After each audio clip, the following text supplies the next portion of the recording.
Sport in Uruguay is not just physical activity. Identity and community are formed around it. Networks are woven. Therefore, to understand the space given to LGBTQ+ people in society, it is essential to understand the history of discrimination and exclusion of sexual dissidents from sports.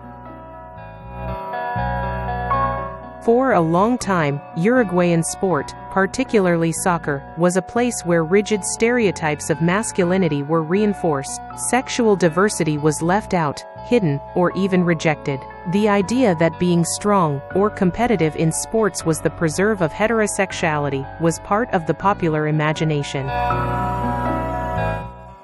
To verify this, it is not necessary to go back to the origins of soccer in our country. Much more recently, in 2003, the then coach of the Uruguayan national team, Jorge Fossati, made statements that reflected the existing prejudice towards sexual dissidents in soccer. A homosexual player should not be on a professional team. There are certain rules that must be upheld. His words reflected the widespread belief that this sport should be a space reserved only for those who fit certain molds of masculinity. But his remarks were met with rejection by social diversity organizations.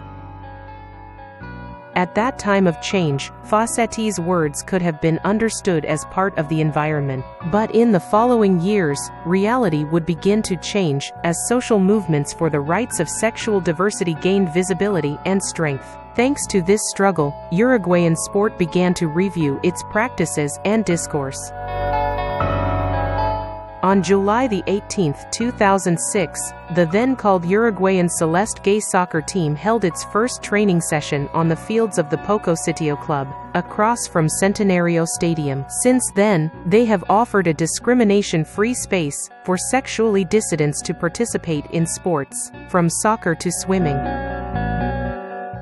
The Uruguayan Football Association had always remained silent in the face of discriminatory behavior like Fossati's. However, 21 years later, social diversity organizations, whether linked to sports or not, have succeeded in getting the AUF to adopt an active and inclusive stance against homophobic insults and chants on the fields. In 2024, it launched an awareness-raising campaign and established clear rules against discrimination based on sexual orientation and gender identity.